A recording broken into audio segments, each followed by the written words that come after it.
Hello there, everybody. I'm not Slay49, and this is QA number 3. Last time, something happened. I answered questions, I guess.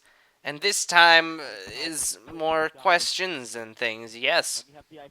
I was planning on getting this out on Saturday, but Christmas stuff, so, yeah. That's pretty much it there.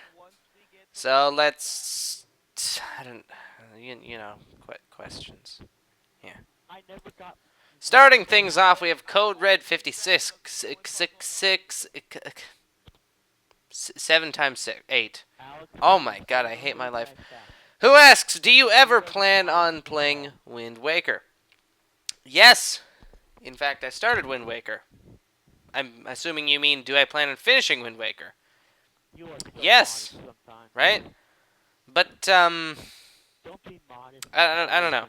I was in the middle of Wind Waker, and I had some progress done, and then my D drive crashed, and I lost some footage that hadn't been posted yet. So I either need to continue where I left off and just sort of screw everything, or I have to restart the save file and play back up to the last part that I had posted. And quite frankly, both of those don't really sound that good, in my opinion. But I don't, I don't really know. I don't know. I haven't actually decided on that yet. But when that comes to pass, it shall come to pass, and then we're gonna go in the 7 Seas or some crap. I don't, whatever you do in Wind Waker. Yeah. Next, we have Owen Brooks, who asks, what is your favorite starter Pokemon? My favorite starter Pokemon is obviously Mudkip. Obviously. Really. I mean, my favorite 2 Pokemon are Heracross and Swampert. And one of those 2 Pokemon happens to be a starter Pokemon, so kind of obvious there. Know what I mean? Know what I'm saying? I'm also a fan of what you calls it? Charmander. Charmander's my second favorite. Just because I know Charizard's a bit overrated, but come on, I like it. It's a dragon. I'm also quite a big fan of Chikorita, actually. I don't actually like Cyndaquil that much. For the longest time, I thought that I liked Cyndaquil, but then whenever I use it, I was kind of just unimpressed. And I always liked using Chikorita more. I don't really know why. Just, I like the design more. But, yeah. Mudkip, favorite, 100%. It's awesome, and it's ground type. Gotta love that water-ground combo. Only having one weakness is beautiful. Now, for the last of the YouTube comment questions, we have Jimmy Gamify, who asks, what do you think about your original Spore series? Well, let me tell you. It was it. Yeah. I don't have any qualms with how I was back then. What with my voice and my personality being somewhat different way back in the day. The only problems I had with it was quality, in that it was pretty much just a camera pointed at my computer screen, and that sucked. But, we all start somewhere. Nowadays, most YouTube channels start out with having no subscribers and then getting a capture card and doing all that and posting HD Call of Duty gameplays and getting next to no profit from that and pretty much just losing money on that. And I don't know. I don't really know where I was going with that. Point is, it is what it is, as terrible of a phrase as that is, and I don't really have any thoughts about it. Yeah. Happy times. Next, we have Slaya49 Rocks, who asks, he agrees with my choice of YouTube hate, by the way. Who asks, many questions. Firstly, how old am I? I am 18. I am legally an adult. I can vote. I have a car. It's so cool. I don't actually think that driving is that exciting, though. I my mother says that I'm like a 65-year-old man. Um, yeah, I don't. I'm not really impressed with the perks of getting older. It just is. Next, he asks, "What school do you go to?" Um, I go to two schools. This is getting a bit personal, by the way, but I don't, whatever. I go to two schools actually. My main school is Inglemore High School, which is a school here in Washington. There are like 1,500 kids, so singling me out is you can't really, yeah. Um, and then I also do pre-college classes at DigiPen University college thingy. I don't know what it is. It's weird. It's basically the big. It's basically a big school for video game programming, which is what I want to do in the future. I want to be a game design programmer. I've pretty much always wanted to be a game design programmer. When I was younger, I wanted to be a pizza maker. And then once I decided what I actually wanted to do, I decided on being a video game designer. That's something I've noticed. People who go into arts, like the arts, like music and art, as well as computer-related things, tend to pretty much know exactly what they're going to do for the rest of their lives pretty early on. Whereas people in other businesses, like being a construction worker or personal trainer or whatever, kind of flip-flop back and forth here and there, pretty much up until college. But I've known that I wanted to be a game programmer for the longest time. And I've done some game programming. You know, there was the video of that space game that I programmed. I never finished that.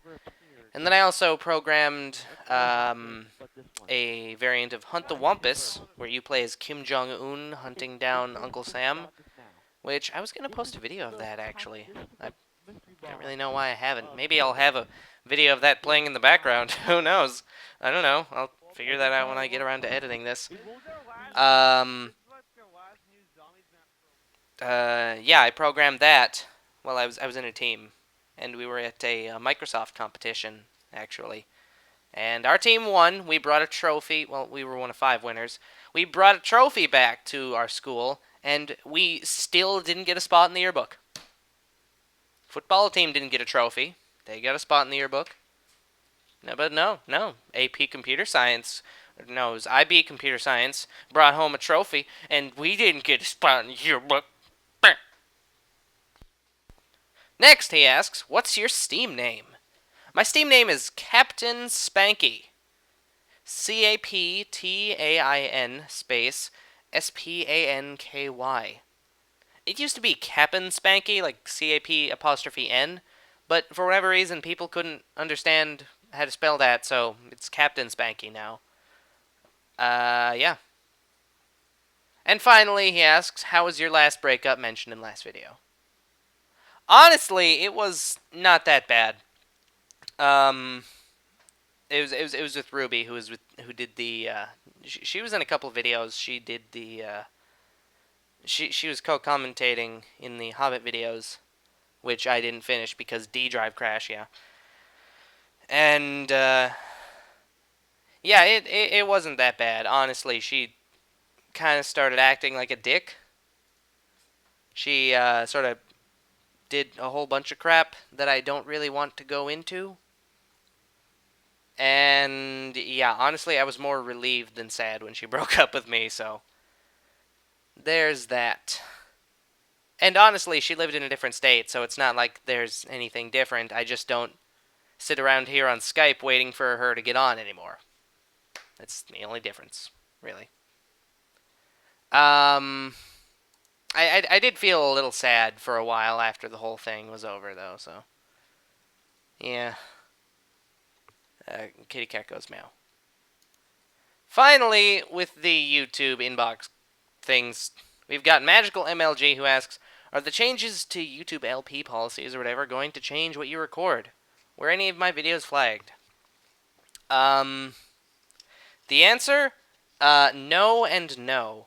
As it turns out, after looking into things, the changes in YouTube LP policies are not really changes. It's just um, game channels that were part of large multi-channel networks originally were pretty much entirely exempt from copyright claims, but that's not the case anymore. They are now liable to get claimed.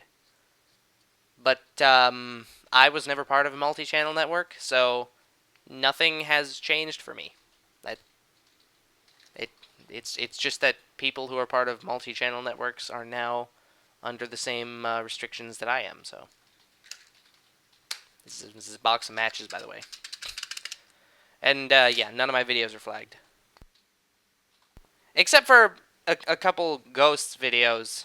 But those were before the policy changed. That was stupid. Friggin' Boomerang TV claiming that they own visual or audio content from I don't know. It's stupid. It's stupid. I've noticed I say kitty cat goes meow a lot. What a shame.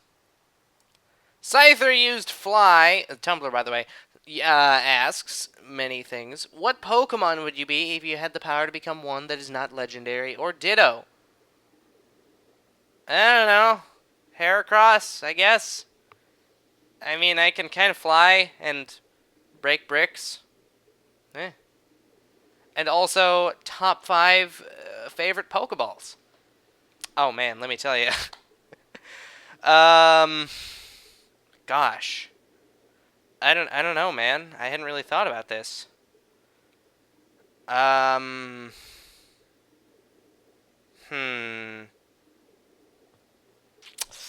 Okay.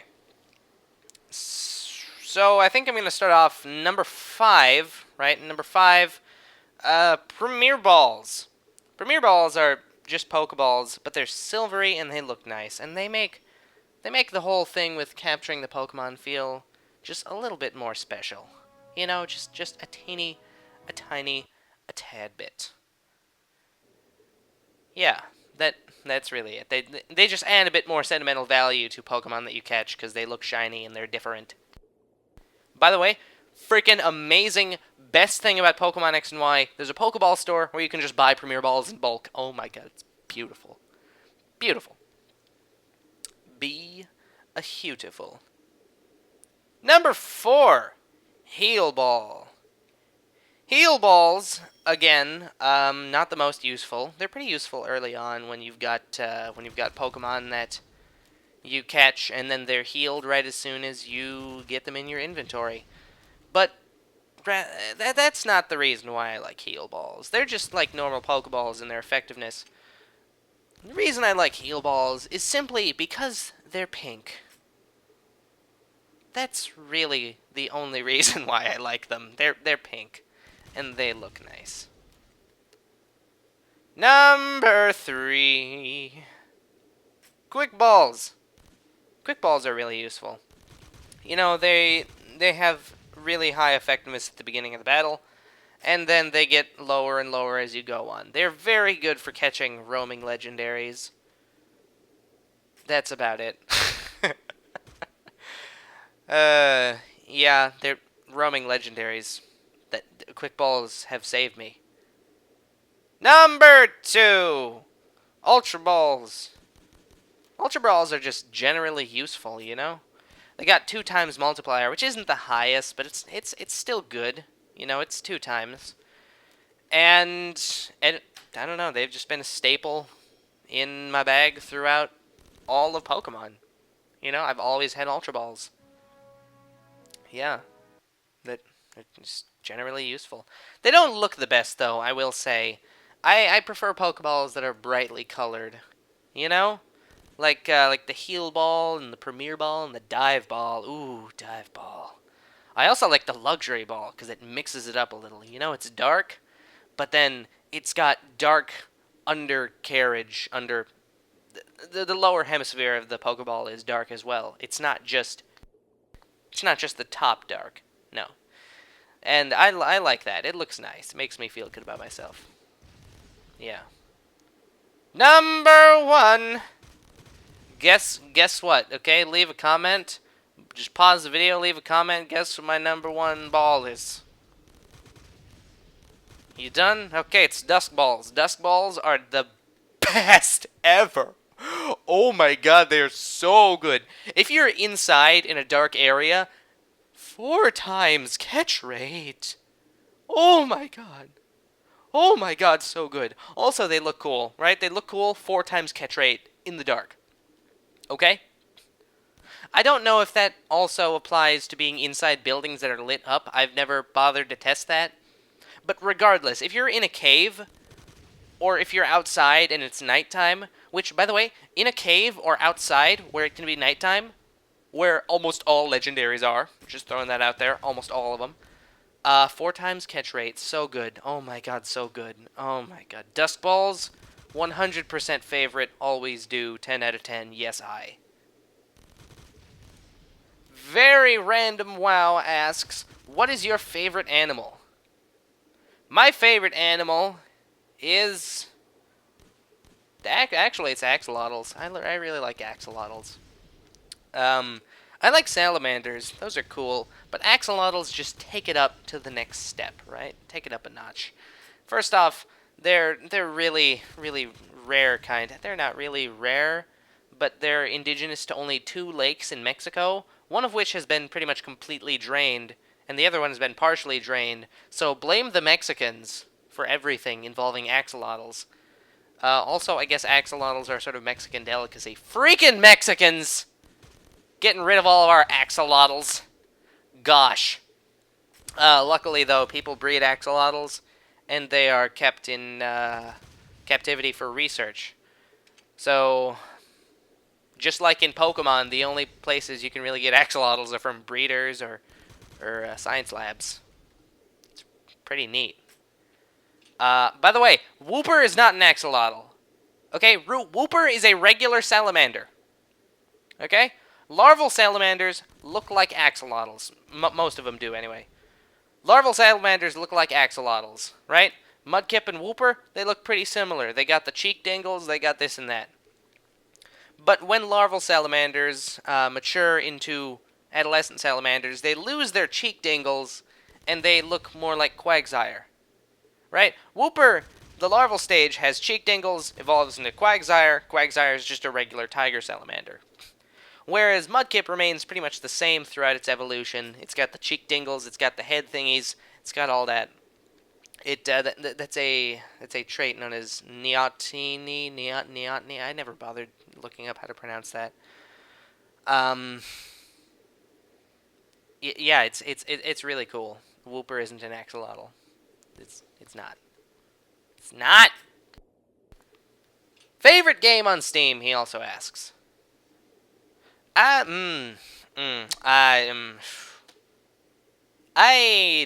don't. Hold on. Let me look at what games I have on Steam. Open up my Steam. Open Steam to see all of the games for sale. I can't believe my luck. Wait, was it luck or eyes? Payment transaction failed. Okay, I got 31 Steam games here. Let me see which one of mine is my favorite. I mean, obviously, you know, things and this and that. The problem with saying Steam games is that many Steam games are available outside of Steam. Right? So my favorite of all of these games that I have here would probably be Elder Scrolls 3 Morrowind, but that's not originally a Steam game. It's just a game you can get. I also like Cave Story, although I am terrible at it, I swear to God. I've got sort of a love-hate relationship with Cave Story. I love it, but then I'm so bad at it. Right? And I don't just mean like, oh, I suck so much, huh? And then I beat the game anyway. No, I suck at Cave Story so hard. I can't get the controls, okay? I do not get the controls at all. I don't understand. It just doesn't work in my hands, right? It's better on the 3DS eStore download or whatever, right? I can play the game better on that. But B is jump and A is shoot. What? No, no. Please just let me remap my controls. Cave Story, please. What's your opinion on Link Between Worlds? He also asks. Link Between Worlds is amazing. It's too short though. Too short, really, just too short. Okay. I'm still not the biggest fan of the whole items from shop system. Because the nice thing, I mean, on one hand, yeah, people say, oh, you can explore so much of Hyrule with this. That's true. And it's neat being able to explore all of Hyrule right off the bat. But at the same time, it kills that sense of progression that you get when you can only access a small area of Hyrule, and then, oh, what's that? You got the hammer. Now you can go to more areas in Hyrule, and you can see all the cool things that you couldn't get before. And what's that? You got the power mitt. Oh, you can lift up all the rocks now, and you can get all these things out of the way, and you can now access more and more of Hyrule. And as you progress through the game, you just get this sense of accomplishment because you can look around and see all the areas that you can get to that you couldn't get to before. And that's just gone in Link Between Worlds. Don't get me wrong, I still like it. I still really like it. It's probably one of my favorite Zelda games in recent history. It's definitely my favorite handheld Zelda, let me tell you. Spirit Tracks? No. No. Don't get me wrong, I like Phantom Hourglass and Spirit Tracks, but just no, okay? I'm sorry. There was that horrible glitch where one of the Locomos didn't recognize that I was playing the song correctly. So I sat there going into the freaking 3DS or a DSi mic over and over and over again, and he was like, "Nope, you did not do it right. You must go do do do." And I was like, "Okay, do do do." And he's like, "No, you did it wrong." And then he just blew my face off with a shotgun that exists in Zelda now. I swear to God, I wanted to kill myself after I played that game. I didn't really. That's a joke. Don't call social services on me. Lastly, favorite meme, favorite meme, favorite meme, favorite moo Yeah. What is my favorite meme? Pingus. That's what it is. Pingus is my favorite meme. I can say definitively. I've never laughed. I laugh every time at it. I don't know why. Just when you're talking about you get some YouTube poop or whatever, right? You're watching the YouTube poop and Dr. Bucknick walks in and he's all, hey Sonic, look at this, it's my Pingus. And then it's funny. It's funny for me. Very, very funny. Yes. Very funny. And finally, overall, we have up. Is it up 8Y or is it up 80? Up. I don't know. Who asks, Ocarina of Time or Majora's Mask? This is a tough question. This is the question of the ages. Ocarina of Time or Majora's Mask? Let me tell you. Ocarina of Time, solid game. Majora's Mask is a work of art. It's tough to choose between the two. Objectively, Majora's Mask is better, but I've got a nostalgic connection with Ocarina of Time, so I don't really know. I don't know. Oh God, I don't really know. One of the things is that I've never actually beaten Majora's Mask. Oh my God, it's kind of sad. I get up to the Stone Tower Temple and I can't beat it, or I haven't been able to. I haven't actually played Majora's Mask in a while. Yeah. So. Yeah, I'm gonna just go ahead and say that I really can't decide. I like Ocarina of Time because it's nostalgic and I love it and it's beautiful and it's perfect. I gotta say that I love Majora's Mask because it is beautiful and it's interesting and it's deep and all that sassafras. Although, oh my God, why does the Couple's Mask side quest exist? Okay, just kill me now, dear God. Second, What are my top favorite Zelda games? Well, I have a pre-typed list right here. Because I can't remember all these things in order. Number 10, we've got Phantom Hourglass. Now, granted, there aren't that many Zelda games, actually. Let me just look at this. We've got 1, 2, 3, 4, 5, 6, 7, 8, 9, 10, 11, 12, 13, 14, 15, 16, 17. Yeah, we've got only 17 Zelda games overall. I haven't actually played Skyward Sword. I'm grouping the Oracle games together, right? And then I'm not putting the first two. So that's 13 games to choose from, right? As a result, only 3 aren't going to make the list. And the 3 that aren't going to make the list are yeah.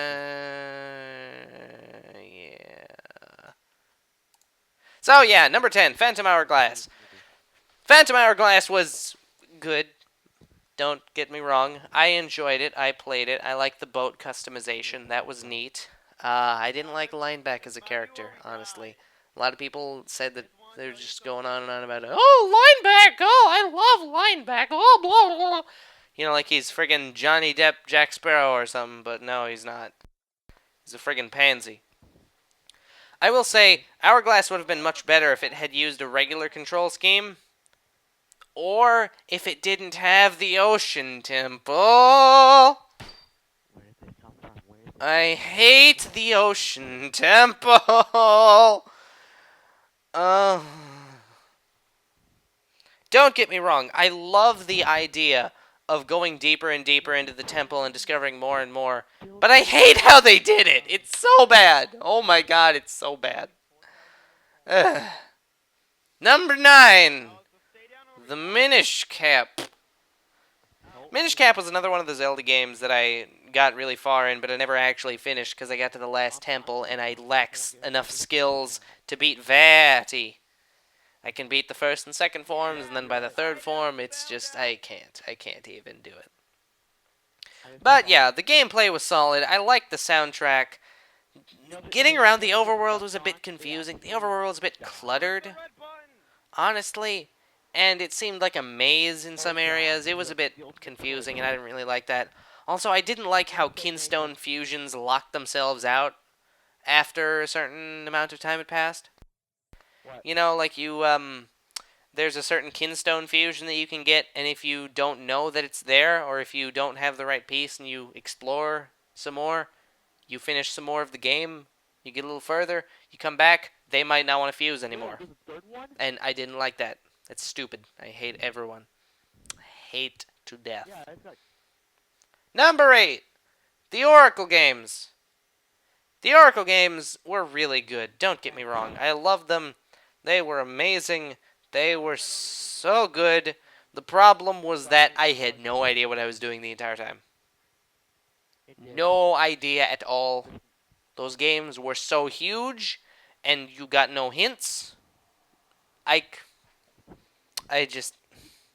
get to a certain point, and then I don't know what to do. And I'm not looking up on a guide, because honestly, at that point, Pokemon X and Y came out, so...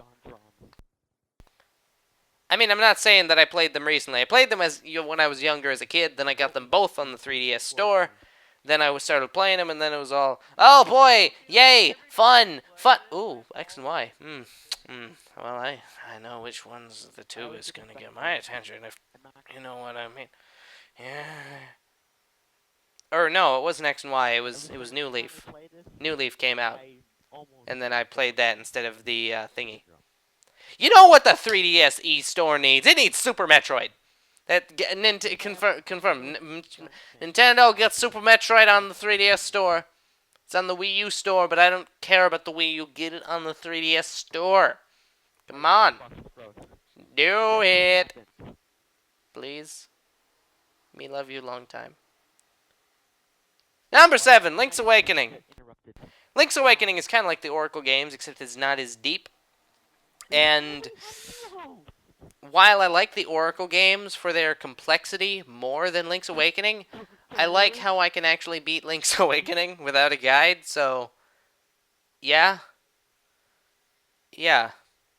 Again, I got Link's Awakening in the 3DS store. I got the color DX version as yeah, like that, and it was fun.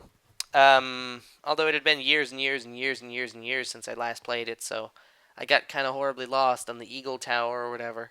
And then the Eagle Tower boss fight was full of crap because he kept knocking me down, and then all of his health was back, and that was stupid. I hate bosses that regenerate all their health when they knock you down. It's stupid.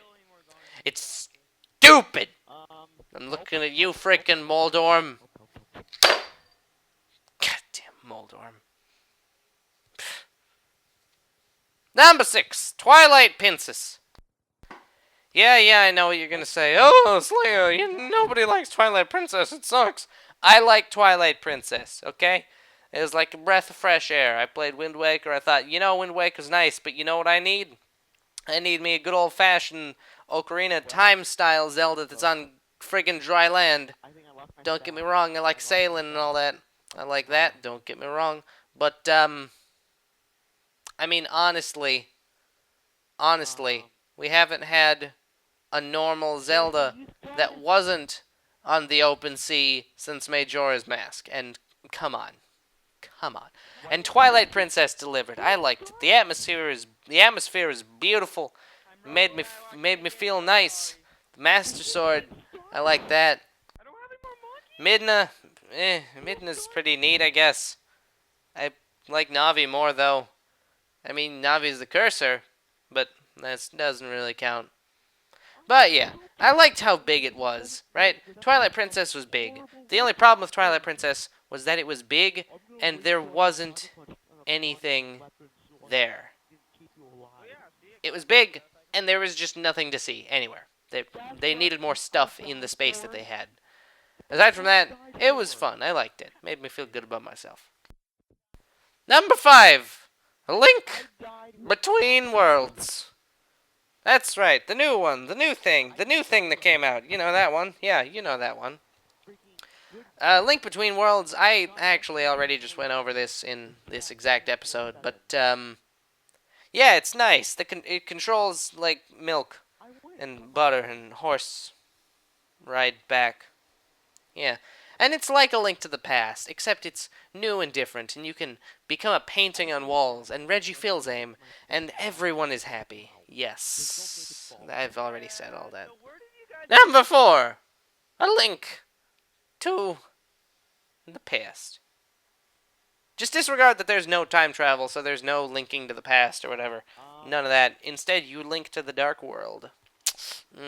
By the way, here's something I never understood. Is Lorule supposed to be the Dark World?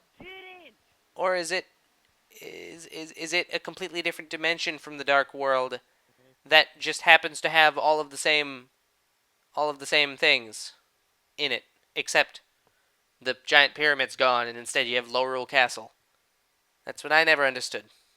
Right? That's what I never understood. Never understood it.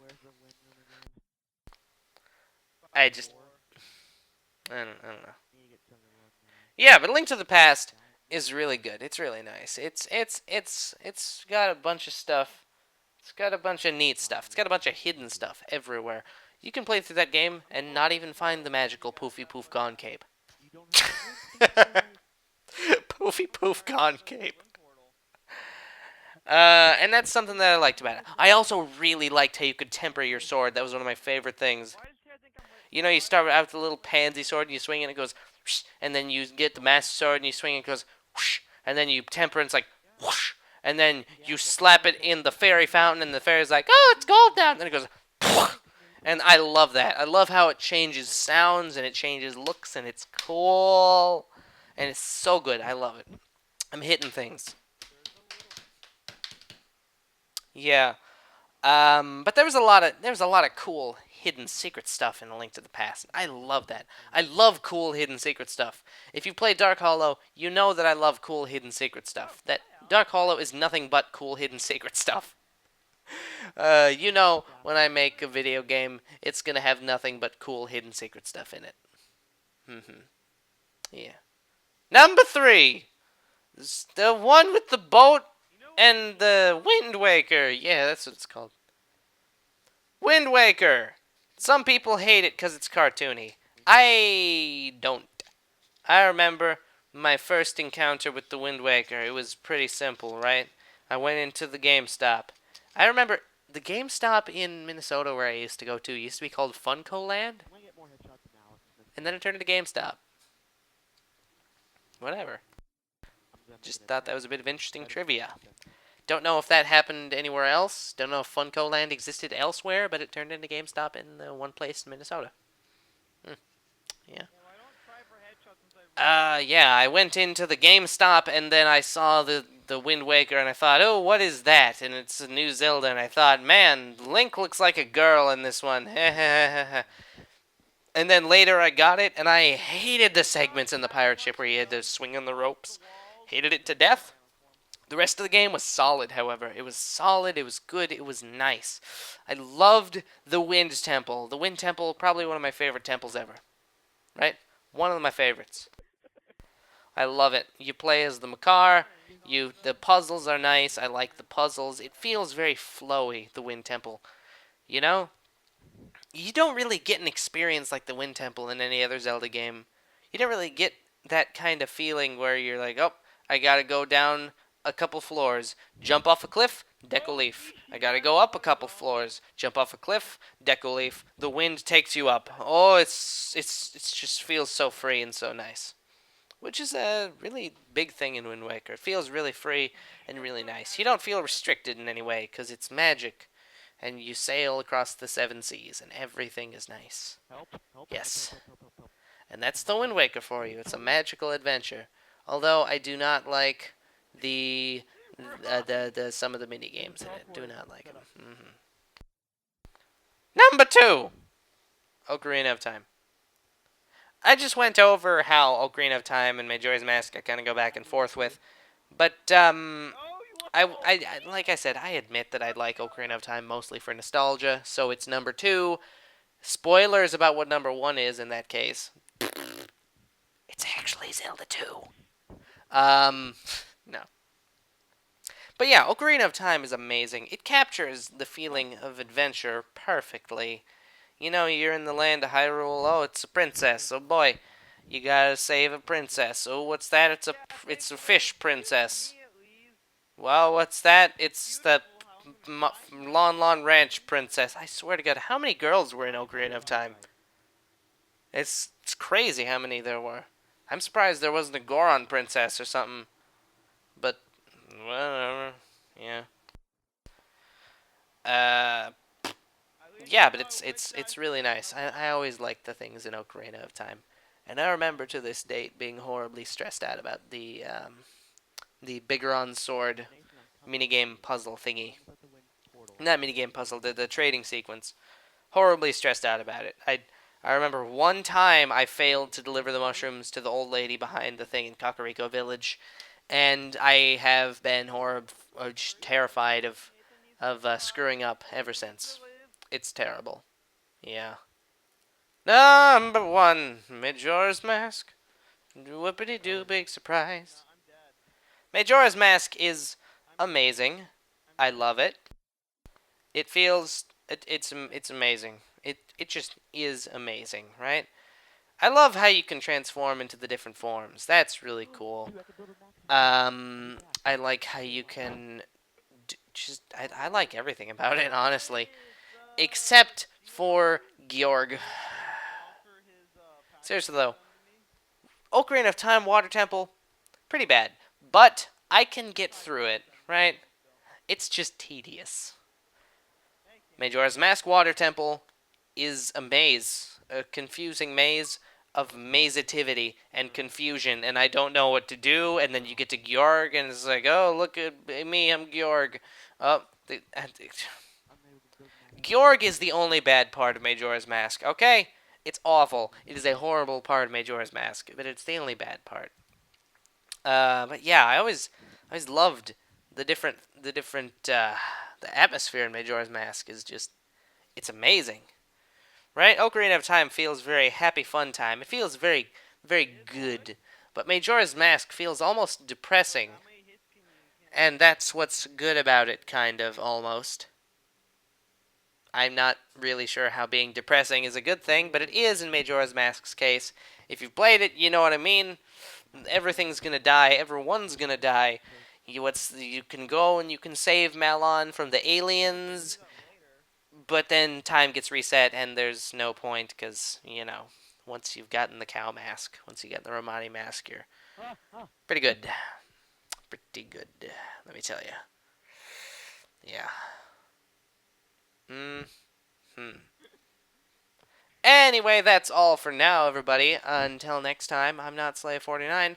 This has been the Q&A. Remember to leave your comments in the comment section below, or send a message, or do a thing on the Tumbles, send me an ask. Any of those will work. On Tumblr, you can be anonymous. So, I mean, if you don't want to sign up for YouTube or whatever, you can send me an ask on Tumblr.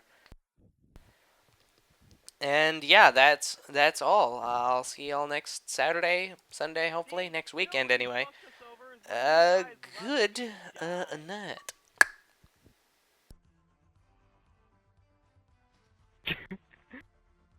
What are you, me? I blame you, Nathan.